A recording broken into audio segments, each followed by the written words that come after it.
Paso, welcome to Philosophic Dialogues from La Frontera, where we have fun with the big questions and share them with you. My name is Kim Diaz, and I'm a philosopher here at EPCC. And my name is Joel Simon, and I'm a philosopher from UTEP.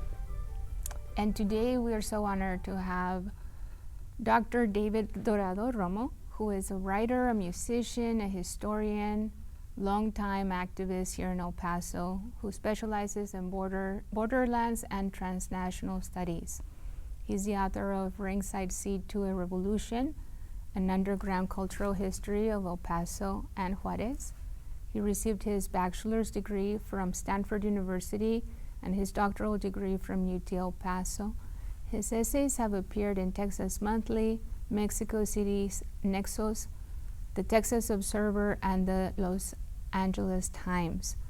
After graduating from the university, Romo volunteered and collaborated with several Chicano and labor organizations in El Paso, including el Centro Chicano, la Mujer Obrera, Clínica La Fe, and la Unión de Trabajadores Agrícolas. He founded the Southside Educational Center in the 1990s, where children and youth from the Segundo Barrio learned muralism, chess, music, and history. That's around the time that we met. Romo is the co-director of Museo Urbano and founding member of El Paso del Sur, a community-based organization that advocates for the residents of Duranguito and Segundo Barrio. He's currently a historical consultant for Corazon, Historia y Raices, an El Paso County cultural heritage program that aims to recover the forgotten, erased histories of El Paso's South Central neighborhoods. Romo is working on a forthcoming book about the history of the borderlands and Mexican Americans in the U.S., to be published by Knopf Publishing Group. So, thank you so much for taking the time to be here with us today. Oh, thank you so much for the invitation. Do you want to get the first question? Why don't we just start with that big question, what you have a degree in history, you've written a book that specifically presents your studies from a certain methodological perspective in history. So what's your overall sense for what is history? What is the phenomenon called history? That's a hard one. So I'll start with a very short answer. Yeah. It's the study of the past. Uh-huh. Now where do we go with that, right? Yeah. Is there a what for in the study of the past? Yeah, so there's a question of it all depends on who you are when you study it. The time period that you're studying history is different, and what's your purpose for studying it, and your perspective. So I do a lot of microhistory. Mm-hmm. And sometimes I call it global microhistory, because it's taking a small window, a small slice of geography, and trying to figure out clues. It's almost like a detective work, like those Sherlock Holmes movies where you see some kind of apparently irrelevant clue that later ends up being the solution to the problem you're looking for, the crime scene, right? So I do that kind of history. It's a lot like psychoanalysis, where you're trying to reach the subconscious, but you do it with something that seems very superficial, like what's called a Freudian slip, a lapsus of the tongue. Mm-hmm. Or I look at stuff that other historians don't necessarily consider very important. And for a long time, the U.S.-Mexican border is the ideal place, because it seems so marginal and peripheral. It's not the major story when you think of, say, American history. That's not what comes to mind, whatever happened here on the border. What comes to mind is the school book story, for instance, that the Pilgrims landed in Plymouth Rock in the 1620s. And now the first slavery is 1619, what have you. But here on the border, just talking about, native people, they've been crossing back and forth here since at least 23,000 years ago. We just found some footprints up in White Sands a few years back. that dated back to 23,000 years ago, the indigenous Pleistocene era. And just the European settlement, well, I mean, you could say in this part of the world, the first major permanent settlement happens in 1598 with Oñate, and that precedes this storybook telling of American history by at least 20 years, right? So why is it that our history is seen as peripheral? And I think it has to do with the approach. A lot of times history is done in order to tell yourself stories that maintain the dominance of one group over another. So how do you tell these counter stories?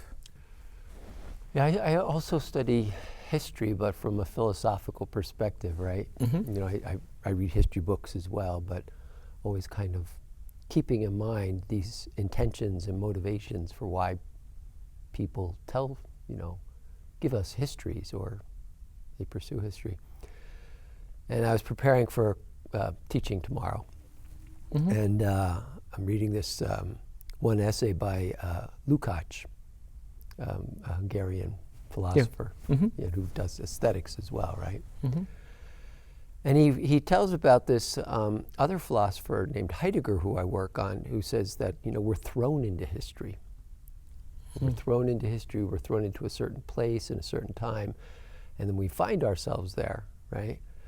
And so he's being critical of that and saying, well, you know, what about our genealogical histories? You know, what about, you know, we're not just all of a sudden we wake up one day and we find ourselves in a place, but we have parents, we have relatives, we have political connections, you know, and all that matters. You know, and so it's one thing to, you know, look at the history books and say, you know, the way to think of history is this dominant grand narrative. Right. You know, from reading your book, I'm going to show this to our audience there. Our own copy. Our home copy, Ringside Seat to a Revolution, right?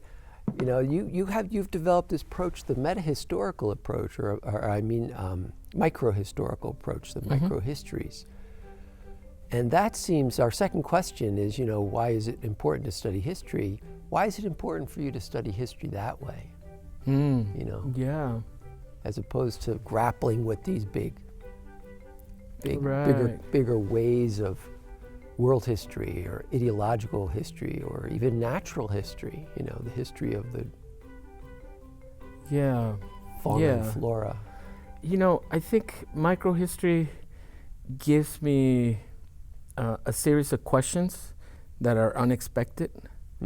And when you start with macrohistory, well, first of all, you know, there's that problem that you can't tear down the master's house with the master's tools, right? Right. So this master narrative is already suspect because you look at everything from the top down. Yeah. So microhistory, there's all kinds of other traditions that have been used that fit very well with microhistory. So one type of history is like Howard Zinn's. Howard Zinn gave me a great blurb, and I was so honored. And he does people's history, right? Kind of a bottom-up approach. History from below is what a lot of the British scholars called it. So microhistory, when you start from, it can be, a lot of microhistorians will start with a village or a neighborhood or a single building. So I've been focusing for a long time on a single bridge, the Santa Fe International Bridge.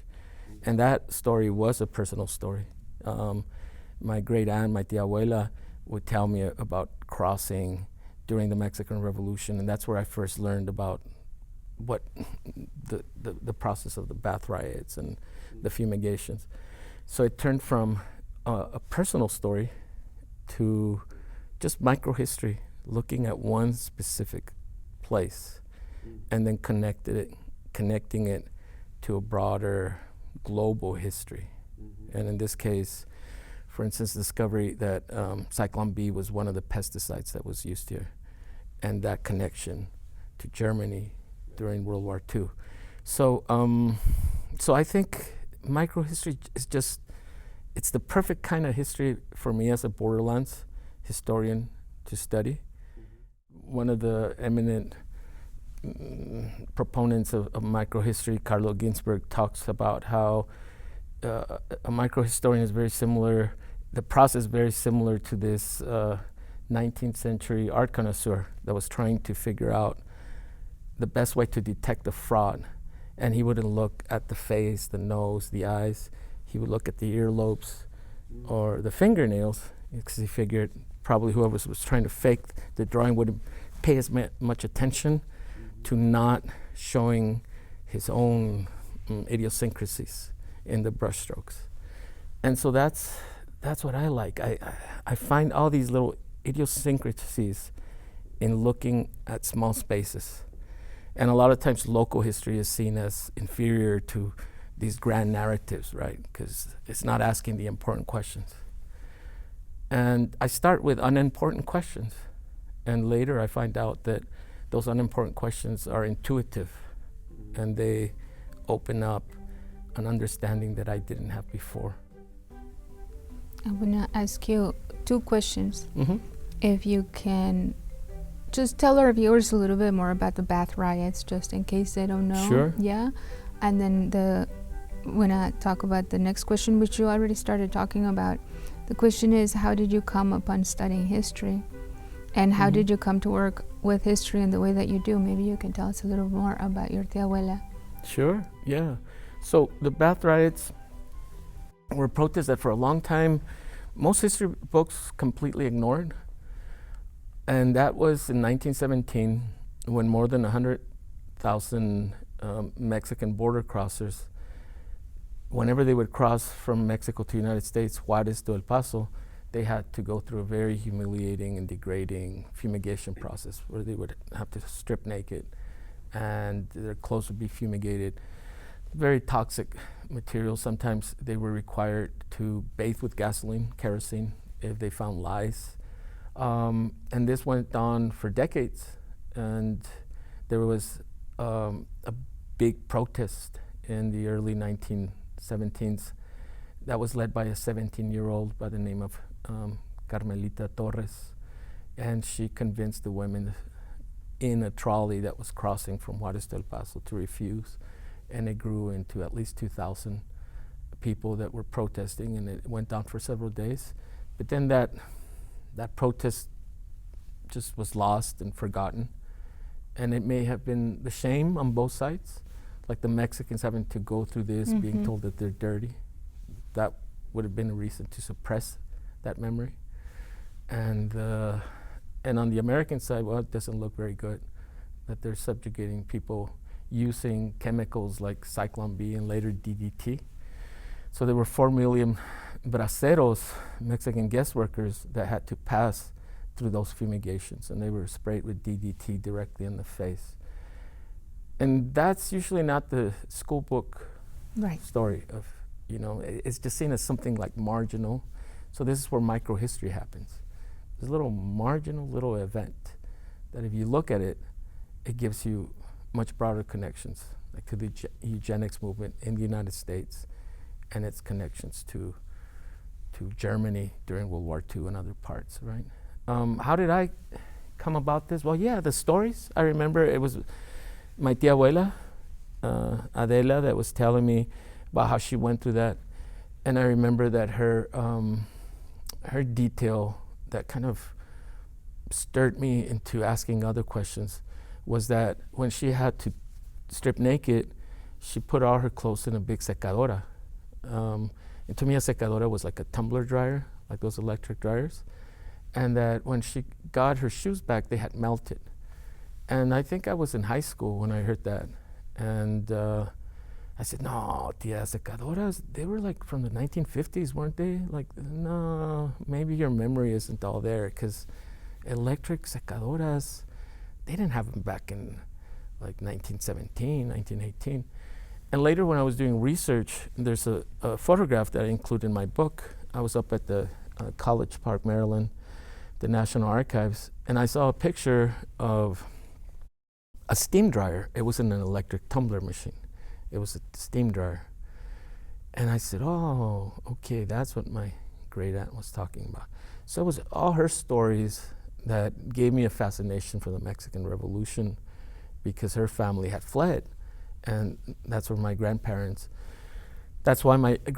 ended up on this side of the border, because they were fleeing from what was going on in Mexico. And then the more I looked at it, that's an old repetitive story, because a lot of the chaos that happened in the Mexican Revolution because of American intervention, the U.S. Ambassador Henry Lane Wilson subverted the democratically elected government of Mexico, and all those stories that happened so many times again in Latin America.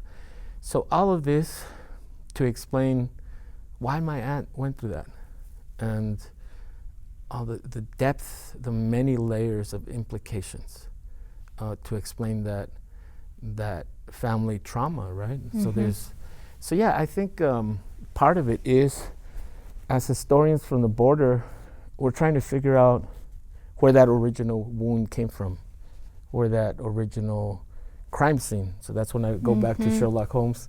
It's not just a movie, right? There has been a crime scene.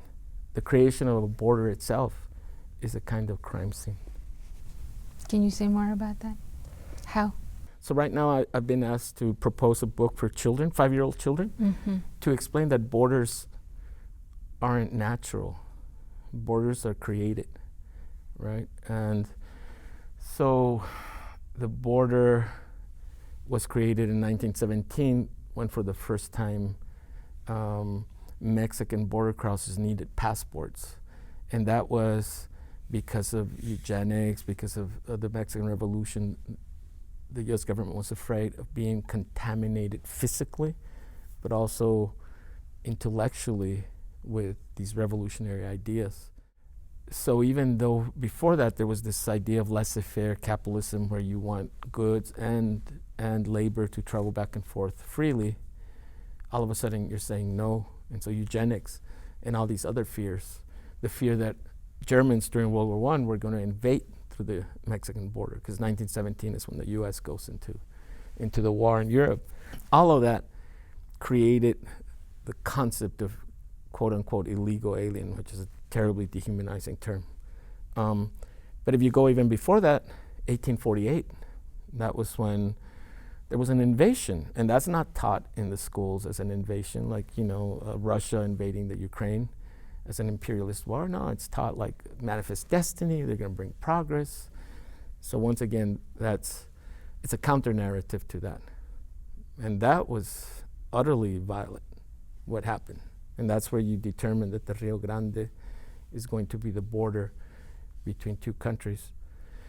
And the United States keeps like parts or most of 10 states that used to be Mexico, right? Texas, New Mexico, Utah, Colorado, on and on.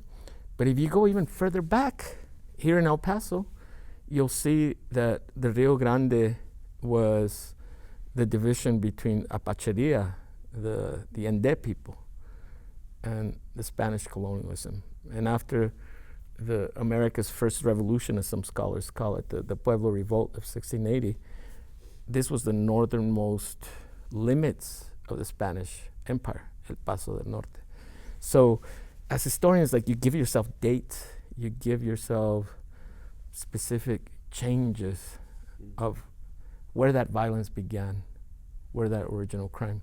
So, for instance, during that Spanish colonial period, that was the first time that indigenous people had to carry around passports in this part of the world, because Ende people had to have a pass to travel more than 10 leagues, like 26 miles.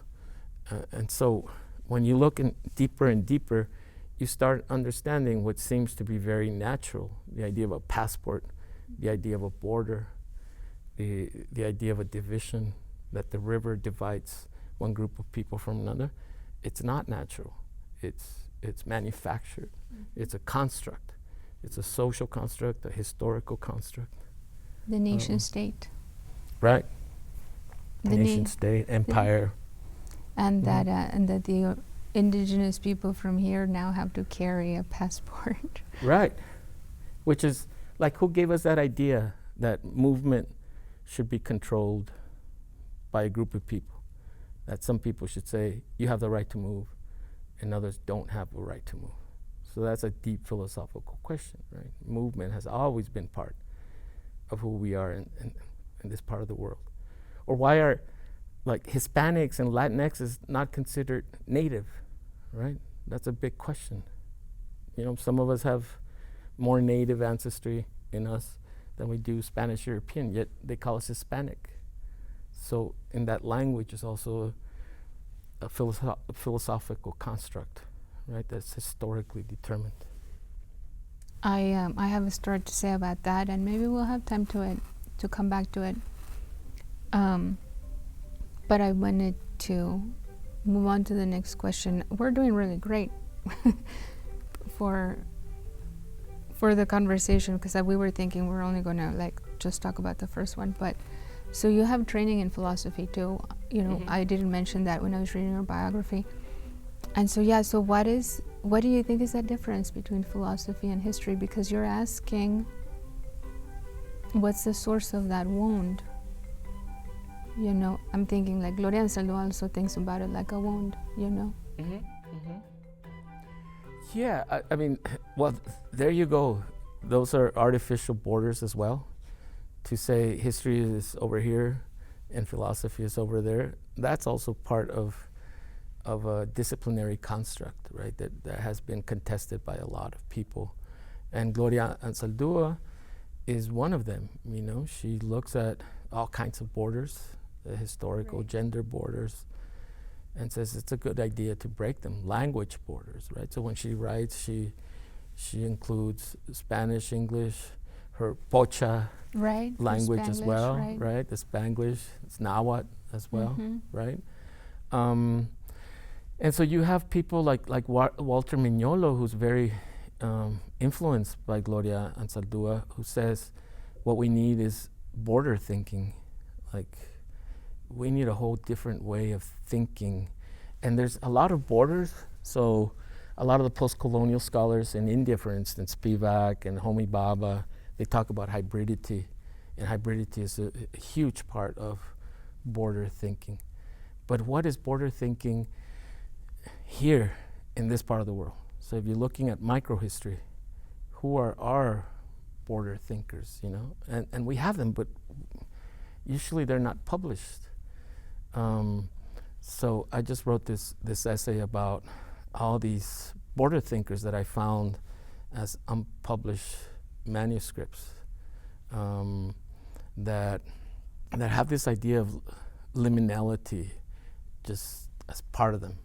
So liminality, I don't know, what do you think of when I bring up the term liminality? I'd like to hear your perspectives. Yeah. What is liminality? I'm going to give a shout out to our colleague Juan Ferret. He also works in the borders, and he's been working on a difference logic because we inherited the Aristotelian categorical, you know, binary and categorical substance metaphysics, instead of embracing the process that in dialogue, in good dialogue, as we try to do here, at the other end of the dialogue, I'm no longer the same, you know. It's we've exchanged some ideas and some experiences. I like the song because we mentioned that David is also a musician. Sabor a mí. Dice la canción, tanto tiempo disfrutamos que, I forget how it goes, pero en la boca llevas ya sabor a mí, right? When you spend enough time with someone, you become part of them and they become part of you.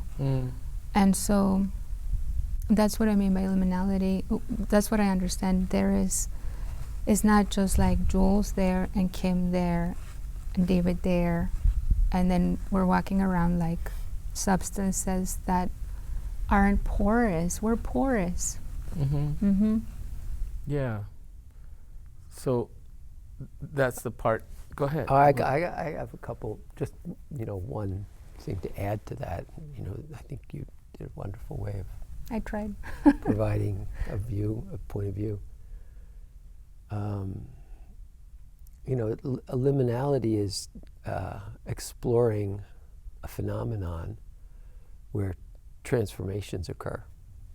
You know, so the transformation, it's a transformative space, as it were. You know, and so I don't know, I think it's a nice project on your part, you know, exploring what transformations happen when people meet a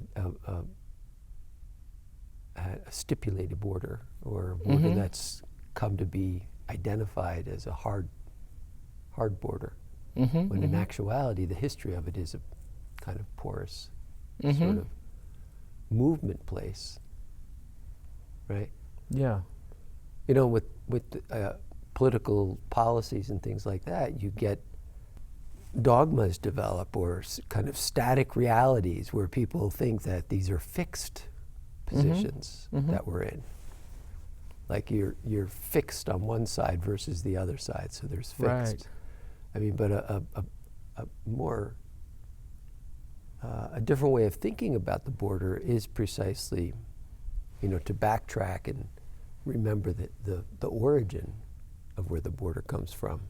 You know, and that it's only through this kinds of development of habitual practices that it's developed into these static identities. Where you begin to pit economies against each other, people against each other, or even The same people, the same culture, right? I'm thinking like in Rwanda, no, or even here, right? It's the same people. It's the same community, but now you're Tutsi and I'm Hutu, and Yeah. right, and now we try to kill each other. Yeah. Yeah, interesting. So that emphasis on porousness is very interesting, because borders, it's that barbed wire, and just recently, you know, the governor of Texas sent the National Guard to put barbed wire on top of the wall because some portions didn't have that barbed wire. And so that barbed wire doesn't really prevent movement, but it's an attempt to calcify, to really kind of put a barbed wire right down the middle of who we are as people, and say, on that side of the barbed wire and on this side of the barbed wire, there's a danger to cross back and forth. Porousness itself is a kind of criminality. So I have a band called Los Liminals, and I always tell people it rhymes with Los Criminals, you know, because liminal people, in between people, the people que no son ni de aquí ni de allá, they're not from here or there, and they're both simultaneously. The nation state does everything possible to make sure that any act of transgression is in itself an act of subversion and criminality. It's criminalized everything. You know, it used to be a criminal act during World War I to transport sugar, not cocaine sugar, you know, just regular table sugar, to Mexico, and they would shoot you down with machine guns. And people would say, oh, that's crazy, right? No, because it's the nation state that determines what is legitimate as an object of movement or people of movement, and what is not. So yeah, the Aztecs, the Mexicas, as they call themselves, the Nahuas, they had the concept of Nepantla, so it means like a mutual space. And that idea was even in the 1600s, after the Spaniards had come. And later you have historians that talk about borders as contact zones of mutual spaces. So like in Nahuatl, Nepantla Sotla means to love each other mutually. So there is that element of love, you know, sabor a ti, sabor a mí. That's very much within that concept of how the Mexicas, how indigenous people define liminality. So the Europeans define liminality as a kind of a rite of passage. So it comes from the Latin word limen, which means border, you know, or threshold. So like there was a Dutch anthropologist that talked about this space where you're not completely like in the rite of passage from adulthood to from being adolescent to adulthood, for instance. It's a kind of twilight zone. Later, you have the idea, like Victor Turner, he's the first one that uses liminality as part of like an anthropological term. And yeah, it's a dangerous zone. It's a zone it's an alluring zone because you're not, it's a space that you're not sure if you're going to be born or you're going to die, right? It's this twilight zone type of thing. And I think that's what makes the border so fascinating. It's a metaphor for that space. And that's why philosophy and history they merge into each other. It's the more you do that kind of history with these little, so many people say, oh man, you're doing microhistory, that's just local, parochial stuff. Who cares, what happened in La Bouille? Well, La Bouille is fascinating. La Bouille, like that's 1922, the Ku Klux Klan took over El Paso and named it La Bouille. In 1936, there was a dignity strike. It was one of the first major walkouts among Mexican-American students because they had offended their pride and called them kind of muertos de hambres during the Depression. And then, the INS, during World War II, more Mexican-Americans, that was the school that sent the most Mexican-Americans to the war, right? La Bouille. And then in the 1990s, 1992, they fought against the INS, the Border Patrol, for racially profiling. So I just told you 4 things of one little school in the middle of nowhere, a few hundred yards from the border. And it has huge implications for not only local history, but global history. So that's why this space, these little details, and you get a whiff of them, and they end up being way more important than we had originally thought they were. I wonder if it comes back to, we call it the quest for certainty? Even after the epistemic crisis of that sent Descartes off to question everything, the moderns still had a quest for certainty up until Hume, and Hume disabused them of. Seems like it's the human need to find the truth with a capital T, and to have certainty. It's like almost like we are uncomfortable with that twilight. We're uncomfortable with not knowing. Yeah, and that's why maybe so many people prefer a master narrative. They prefer the story of the Pilgrims and landing on Plymouth Rock, and this was the first time that this happened, and so on. It's a very simple, kind of monolithic story. Whereas when you start with microhistory, then all history is just a series of microhistories, right? There is no grand narrative, and everything is kind of liminal. Nothing has a plot that ends up resolving itself. So that's not good literature, right? For most people, it's like, oh my God, you gotta resolve it. You need certainty. You need to have the good guys and the bad guys. Right. And so microhistory just contests all of that, and it makes a lot of people very, very uncomfortable, very subversive, and it brings up all kinds of questions and all kinds of wounds that people would rather suppress. And you see it today. I mean, there's a huge political movement in this country to make sure that you suppress complicated stories. Is it laziness? Is it fear? So it reminds me of what Hannah Arendt said, that the Holocaust was a failure to think, right? She said, you don't think for yourself. You can't just accept. And then that's why when the Germans, after the war, they were taken to the concentration camps.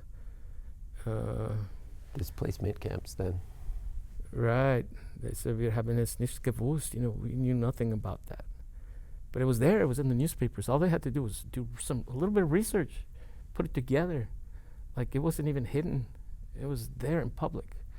So they knew nothing of that. We didn't know. They could have known. Yeah, it's an interesting, I'm teaching a course, On graduate Hannah. level course on On Hannah Hannah. Arendt right now. So I've been working with her philosophy for some time. She said the banality of evil is like the bureaucratization of evil, right? You're just doing your job, pushing papers, and some of these people go, some of these goods go to stores and places where people can buy and sell consumer goods, and some of these, entities go to extermination camps. It's just Right. you're just stamping your papers.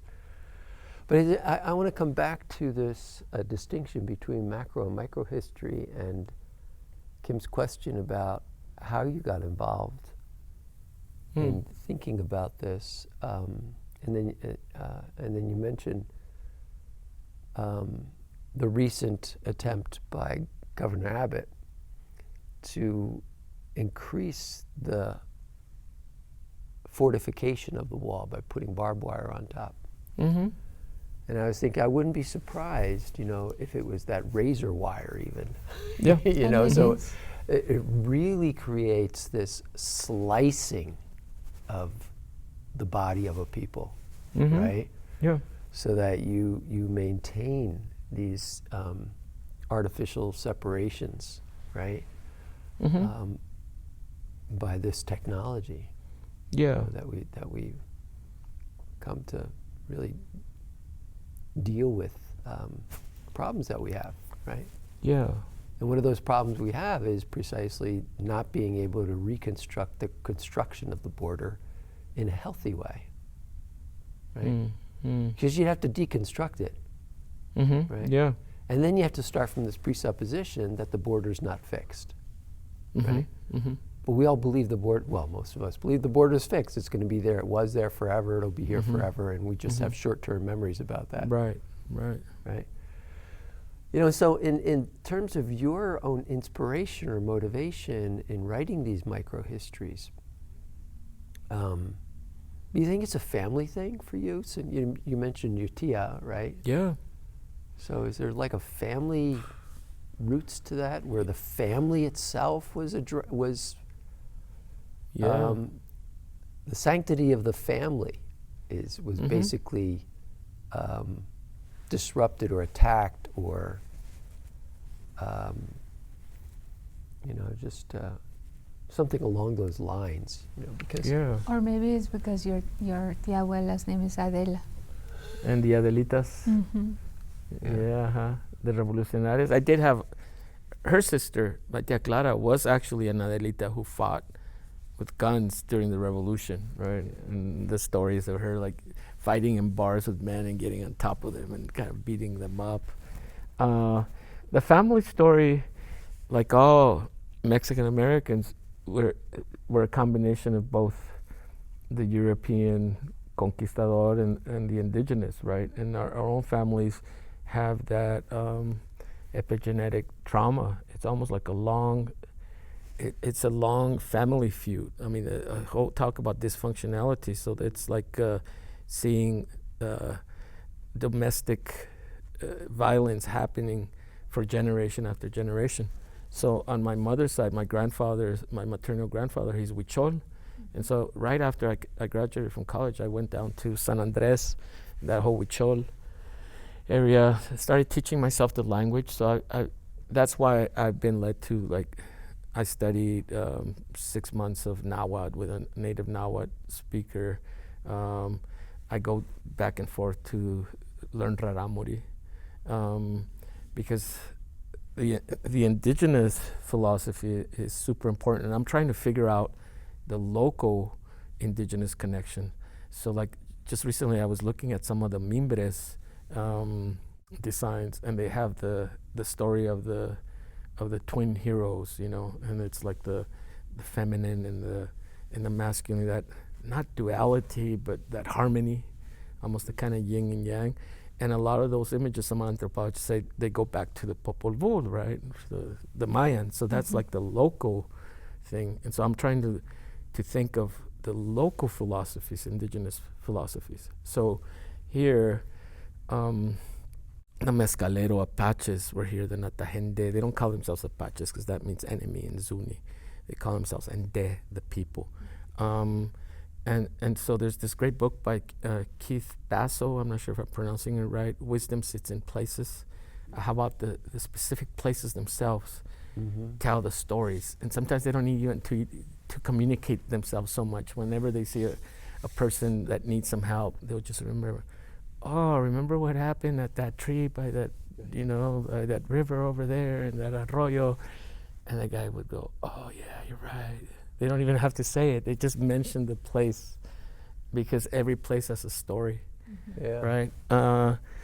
And so I think the indigenous part, of course, I mean, most of the United States, it left, I mean, everything from corn to, like there were even Mesoamerican ball courts in the Hohokam area in Arizona, and like Nahuatl, you know, Comanches Nahuatl, Shoshones Nahuatl, there's in California and Idaho, they left that, and Huicholes, a Uto Aztecan. So I think there's something there that our people have been migrating back and forth. But then there's the Spanish side, the conquistador side. And so like I had the Romos, they come from southern Spain, and they were Sephardic conversos, and they ended up, so I have Pedro Romo de Vivar, who was here 11 generations ago. And he had an encomienda in this part of the world, which is not something that I'm proud of, because that's part of that internal conflict of, it's almost like seeing your father abuse your mother for generation after generation. Somebody can do a story of that, right? But that's part of who we are. So I think, I think when you're doing history, And the you're African. connecting. Excuse me? And then the African too. Right, exactly, right. And so that's part of this repressed memory. So I think history is there's a huge element of that. I'm trying to recover deliberately erased memories, lost memories, in order to heal the wound. And so it's also just this idea of movement. So my book didn't start off as a history. It started off as a psychogeography. Right. So I had spent 5 years in Europe, and part of the reason I went to Europe is because I wanted to know more about the Situationistes. And there were this group of French anarchists and urbanists in the 1950s that would travel the streets of Paris with a map of Berlin. And they said, why are they so crazy? Like, what the heck? You know, that's just cute. What are you doing? No, but they were deliberately trying to break down their patterns of traveling through a city with that same pattern. So they had to like force their thoughts out of, in order to just migrate freely, almost without a pattern, they would have to contest their own internal mappings, right? Their geographical, cognitive mappings. And every place would give you a different sensation. They were trying to find the poetry of the streets. And so when I did that, I kept finding history, you know? And that's what I said, man, everywhere I went, Pancho Villa was there, here in El Paso. So Pancho Villa was just a metaphor. And so somebody called me an intellectual version of General John Pershing, who was chasing for Pancho Villa and never found him, right? But I wasn't really chasing for Pancho Villa. It was just that history really hit me in the face. And that's the poetry that I found. I found history rather than like they found, I don't know, different vibes, you know, the zone where you could go crazy, the business zone, the ludic zone, the sinister zone. And I found sinister zones, especially when I would traverse, and I talk about in my book, crossing that bridge was just natural, right? But I got stopped on one side by the border patrol and the guards there, and on the other side by some narcos. So it's dangerous to walk around freely today, right? Because you're always going to find turf, and you're always going to find borders, and crossing those borders is physically dangerous as well as intellectually dangerous. Well, and personally dangerous too, because if you're trying to get at some family roots as well, and tracing your own history, right, you might come across like insights about your past that you're not so happy with. Yeah. You know, Yeah. and you know, and then you're faced with the responsibility for claiming that past. Right. Right. Yeah. So there's not only that just discovery, but you're also dealing with facing up to, well, being responsible for the actions of others who may have been related to you. Right, a legacy. The right? legacy of that, right? Yeah. Yeah. Absolutely. As you were talking, I was thinking about this, you know, difference between metaphors and allegories and things like that. You know, how Pancho Villa stands for you as a kind of ghostly presence, you know, trying to track that presence throughout. I don't know, do you think of El Paso Juárez, just a thought crossed my mind, do you think of El Paso Juárez as a kind of metropolis, or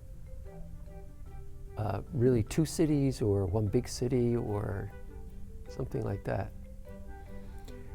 Man, I mean, I think my approach to everything is so fragmented that the idea of a metropolis is kind of just a blur. I mean, I think of Juárez, and here there's different little parts and streets, and I have more memories in some parts than others. Yeah. And more like direct connections, like, you know, my grandmother's house, that's Right. that was in the part of El Arroyo, Colorado, and that was where I used to play as a child and, you know, throw rocks at other kids. And then there's there's the ludic zone, like Avenida Juárez and what have you, and there's other zones where like dark stuff has happened, or other zones where there was a ranch where we used to play all the time as kids, you know. So yeah, but that's a good this question. This struck me though, because again, just you even talking about what stimulates your memory, you know, what's the stimulus there? And it's a house or a street or a thing, right? And so Flautas. Kim and I went at one What'd you time. say? Flautas. Flautas, there you go. Kim, Kim took me to her home neighborhood in Juárez when we were first getting together and showed me where she got flautas. You know? Yeah. It's pretty interesting, but that wasn't what I was going to say. Kim and I at one time went to Jamaica, and we went there to enjoy and relax. We liked the culture. But I went up to see the Maroons. that's right. We went to see the Maroons, and one of the events that happened was we got these guides that took us through this village where, who was the man?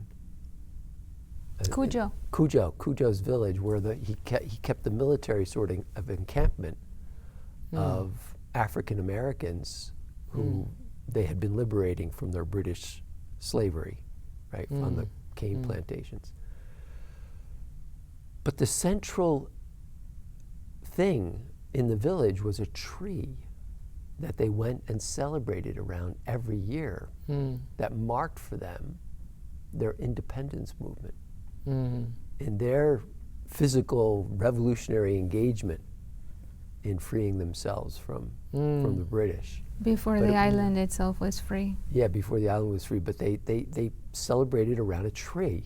You know, this represented for them the way to keep alive their memory, this particular place and this particular, and then they were able to tell a story that related to the way they conquered the British or resisted the British, dressing Yeah. up like trees and plants and things like that. You know, the original guerrilla warfare. The original guerrilla warfare, right? Yeah. So that reminded me of something like the way that you refer to the microhistories, and all your history constructions are based on these kind of micro locative events or something like that. Very much So- like that. Wisdom sits in places. Wisdom that's sits in where places. Yeah, that's I'm that's very a much wonderful influenced phrase. by the natives of this part of the world, right? I want to ask you, do you think historians can ever be objective? And do we want them to? No and no. That's an easy one. Right? No, why not? And no, why not? Because, you know, we're doing philosophy, so why? There you go. Yeah. I think objectivity is a horrible lie. I don't know of anyone that has ever been objective, right? Who has been objective? Tell me. Like, even, you know, I mean, maybe it's a cliche, like the Heisenberg uncertainty principle, right? That by just standing on top of an atom and observing another atom, you've already affected that other atom. It's just a theoretical impossibility to be objective. You always, and history has always been very unobjective, and it's usually the people that claim to be objective that are the most unobjective. And that's why it's usually a history of people of color that say, oh, well, you got an axe to grind, you guys aren't objective. We see the whole thing because we see the master narrative, you know, we understand the academic and this idea of, in history it's called the Rankian positivism, where you say, well, we're based on objective documentation. Yeah, but those documents weren't objective. You know, they were written by very unobjective people that had their own agendas on subjugating the natives and what have you. So if you're basing yourself on objective records, you're just unobjectively Trying falling to be for objective, yeah. Yeah, all right. So that whole, and there's still some people like in academia that say, Oh, well, yeah. I'm trying to be objective. Oh, yeah. And I'm like, ay, ¿cómo estás pendejo? Y síguele. Yeah, please. Right? Cut me a Okay. break. Yeah. Well, but it's a pendejada, you know, but a lot of us fall for it. Right. A lot of the us fall concept for of it. objectivity. And well, anyway. Right, because you see, history, there's this great, and I don't think he was a historian, he might have been a Haitian sociologist, Michel Roth-Trouillot, and he says that every time that you produce history, you also produce silence. And at every level, there's a production of silence. Mhm. So at the level of documenting and archiving it, at the level of reporting it, you know, some reporter thinks it's important to report that because these are important people, the president, what have you. And you're not important, so they're not even going to keep records on you. And then later, there's silence at the level of the historiography, you know, what's considered important stuff. And so, like, borderlands history has for a long time just seemed as second-rate You're right. history, right? It's Right. like, yeah, you know, stuff that happened there. We are, you know, writing about empire. That's the important stuff. We're writing about presidents and what have you, right? Or whatever is the trend in Important. academia at the time, right? And so the production of silence is part of what throws a wrench in this idea of objectivity. Well, even more specifically, you know, just retelling some of, you know, the origins or formation of the border and the way you just, you know, related to us today. Some of that attempt at objectifying or creating these dogmas of what is important history is based on the formation of these political ideologies we have, you know, of the nation state. So the nation state needs a fixed objective account, Yeah. right? To, you know, validate its sovereignty, right? Right. And so that border comes to play then in that fixed objective account, right? Yeah. Which is fabricated, right? And so really, by creating this overall objective meta account that protects your national sovereignty and, you know, delimiting or not taking into account the significance of the border, you're actually not telling an authentic kind of history. Right. Right? Because the border is part of that construction itself.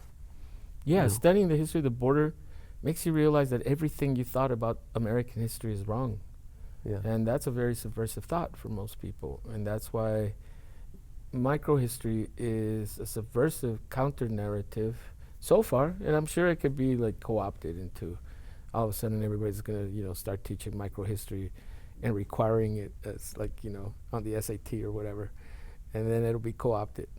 But for right now, it hasn't been co-opted. So that's why Mexican-American Studies was outlawed in 2012. And so you look at the books that were outlawed, Gloria and Salo was outlawed, you know, Occupied America by Acuña. Even Sherman Alexie, who says, everybody, if you're Mexican, you're indigenous, right? All those ideas were considered dangerous. And people went in and literally pulled out those books from the classroom. And You today, know, go ahead. well, I'm just thinking this also resonates. It's the same in Mexico. Leopoldo Sea, after the revolution, there was the impetus, like, you know, with Vasconcelos. You know how he was the Secretary of la Educación, you know, Secretaría de Educación Pública, right? And the narrative, right, in the books. And then the impetus to unify Mexico. And so when the Zapatistas started saying, hey, wait a minute, you know, like back in the 90s, by speaking out against the nation state, you're fracturing what has taken us so much to build, you know. But of course, at their expense. So finally they were speaking out because in the process of homogenizing, their perspective was shoved to the side. So, do you think that people of color can learn about their history from white people? What does history tell us about this? So, I think white people are very useful as technicians, like as librarians. You know, they have Museum curators in London. Well, híjole, that's a hard one, right? I mean, Or Barcelona, or Madrid. It doesn't have Right. to just be London. it usually, and not always, you know, certain groups have had more of a privilege and leisure to be able to, go excavate in other parts of the world. And the people that are sometimes the victims of history don't have that luxury in the same way. But it goes on many different groups and classifications, right?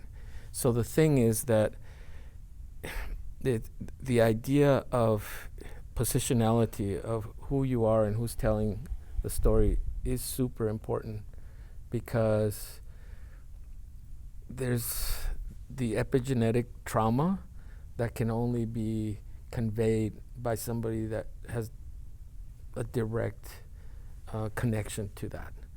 And that's a huge part of the story, because it's like the question, can a white guy play the blues? Technically they can. I mean, there's some great blues musicians, but man, not like Muddy Waters, you know, or Big Mama Thornton. Nobody can play the blues like Big Mama Thornton or Muddy Waters, you know. That's them. That's who they are. So other people can teach us the techniques, and sometimes I'll look at videos, you know, and I'll learn techniques on music played by people that aren't from that culture, right? And yeah, they can offer you the basic stuff, but they can't transmit the soul. Oh, this is a wonderful note to wrap up on. You know, and I wanted to raise a question anyway on what you think the relationship of music is to history. And you came up to it anyway on your There you own. go. You know, that it brings kind of an element of the soul into one's engagement with the world around them.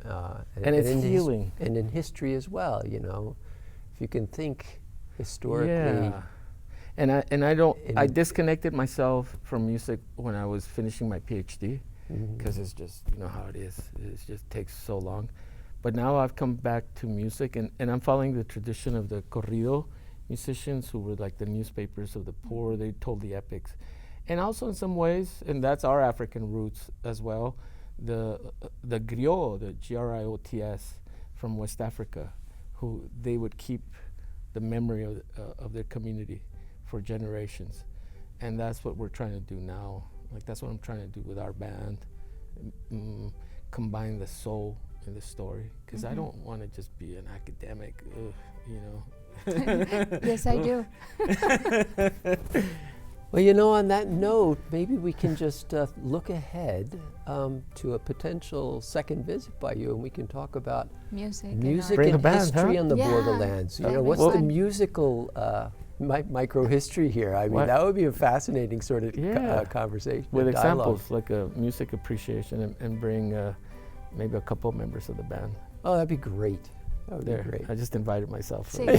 Yeah, well, it's an open invitation. Yeah. Thank It's you. been a wonderful discussion. It's been a wonderful It's dialogue just so with good you. to see you. Ah, good Again. to see you too. Yeah, and Yes. good to meet you. Good to meet you. Yeah. So thank you so much, David Romo. My name is Kim Diaz. Jules Simon. Thank you to our crew and to our viewers. Please join us next time.